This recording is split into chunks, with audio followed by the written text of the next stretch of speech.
ये कहानी आज हम सुना रहे हैं। यह है एक विवाहित के हाई प्रोफाइल कॉल कर बचने तक के सफ़र की, एक महिला की भावनाओं की जो परिस्थिति के कारण एक ऐसे अंधे कुएं में दस्ती करी गई जहाँ से बाहर निकलना कोई रास्ता नहीं था।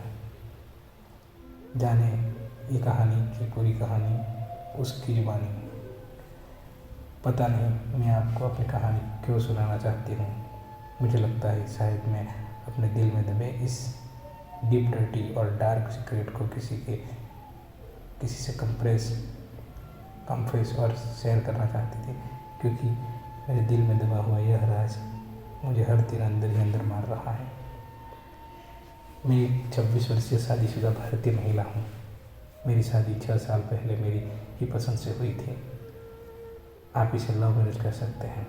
मेरी शादी के पहले 5 साल तो अपने पति के साथ कुछ इस तरह से निकल गए कि मुझे लगा कि मैं हवा में उड़ रही हूँ। मुझे क्या पता था कि कुछ ही दिन के बाद मेरी राह कांटों से भरी बनने वाली है।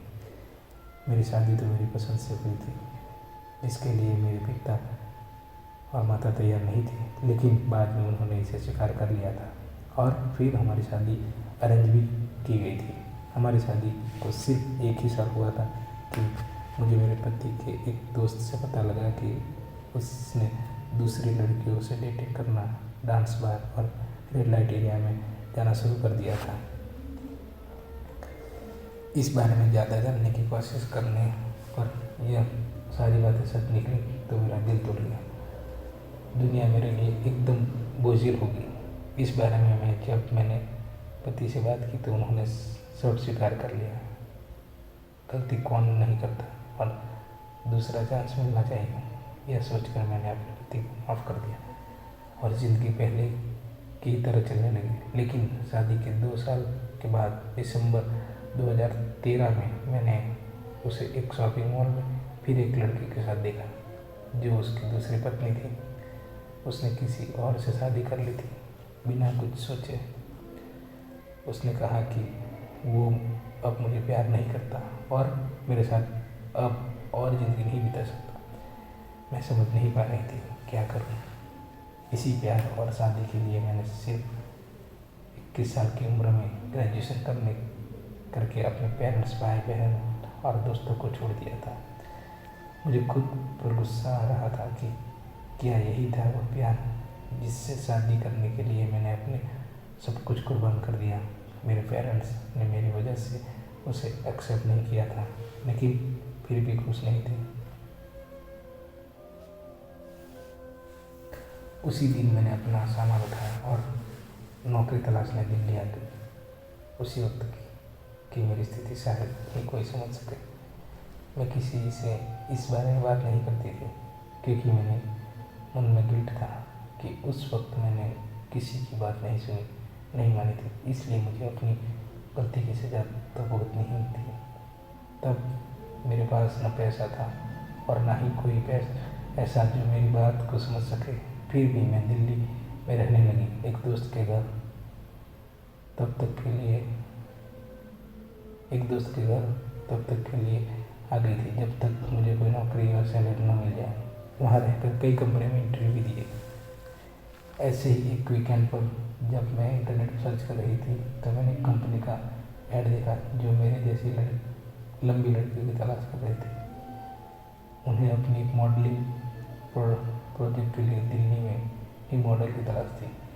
इनका पेमेंट ऑप्शन भी काफ़ी आकर्षक था, जो प्रोजेक्ट के शूट से पहले ही 20,000 एडवांस दे रहे थे और करीब 2-3 घंटे शूट करने के बाद 20,000 रुपये और मिलने थे।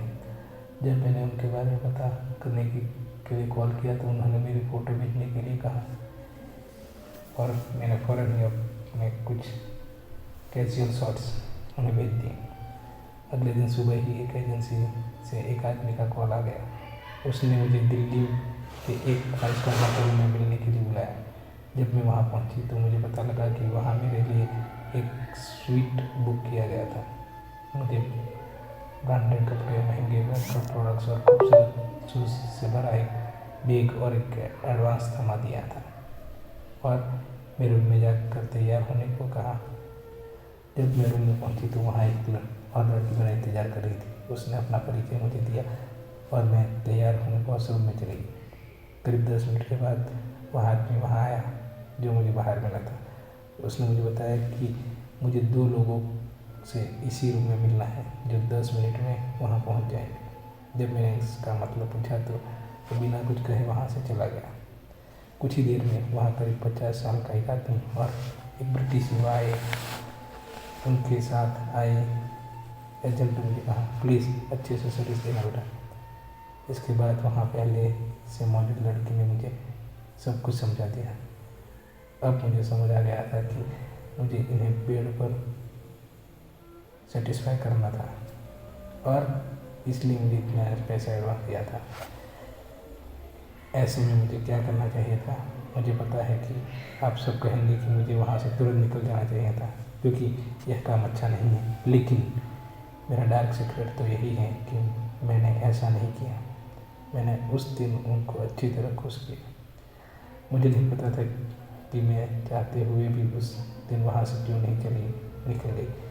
मैं अगले दिन 3 दिन तक उसी होटल में रही और हर दिन एक से एक लोगों ने साथ सोई ली और यह इसी तरह चलता रहा।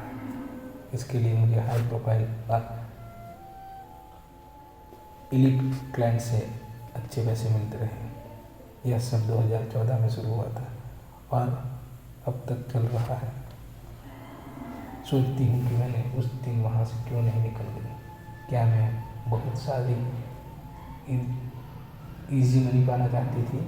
नहीं, मैं नहीं चाहती थी कि मेरे साथ सब कुछ ऐसा कैसे घटता चला गया।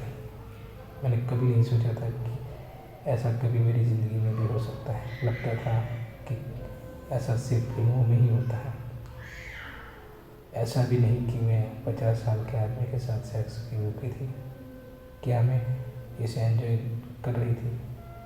सच क्या है, इसका जवाब तो मैं खुद ही नहीं जानती। यह सब लिखते हुए मेरी आंखों में लगातार आंसू बह गए। अब मेरे बारे में आप भी कुछ जानना चाहते होंगे, जैसे क्या अब मैं यह काम छोड़ना चाहती हूँ? मैं खुद नहीं जानती। क्या मेरे दोस्त हैं? नहीं, कोई दोस्त नहीं। क्या मैं अपने पति के पास जाना चाहती हूँ? नहीं। क्या मेरे पेरेंट्स इसके बारे में जानते हैं? नहीं। उन्हें लगता है कि मैं दिल्ली में कोई सरकारी कोई नौकरी कर रही हूँ। क्या मैं दोबारा शादी करना चाहती हूँ? नहीं, कभी नहीं। क्या मेरा डिवोर्स हो गया है? नहीं, मेरा पति अपने दूसरी पत्नी के साथ ही रहता है। मैं किसी के साथ रहती हूँ? मैं किसके साथ रहती हूँ? मैं दिल्ली में अकेली रहती हूँ और मेरे पेरेंट्स देश के किसी दूसरे शहर में रहते हैं। मेरे भविष्य का क्या होगा? मैं इस बारे में नहीं सोचती। क्या मैं ड्रग्स या अल्कोहल लेती हूँ? नहीं, अब तक नहीं लिया और कभी नहीं लूँगी। हाँ, मेरी ज़िंदगी की एक ऐसी बात है जिससे मुझे कुछ शांति मिलती है और वह है बाल मजदूरी को ख़त्म करने की मेरी कोशिश। देश के अनाथ बच्चों को हेल्दी लाइफ और शिक्षा उपलब्ध कराना।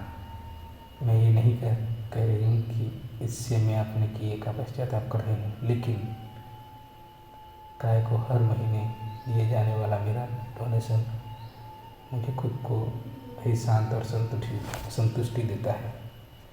मुझे लगता है कि यह मेरी डेस्टिनी में ही लिखा था। मैं अपने निर्णय या अपने काम के बारे में कोई सफाई नहीं देना चाहती। मेरा निर्णय गलत था, लेकिन मेरे पास कोई ऑप्शन नहीं था। आज मैं एक हाई प्रोफाइल कॉल गर्ल हूँ और यह मेरा डार्क और डर्टी सीक्रेट है।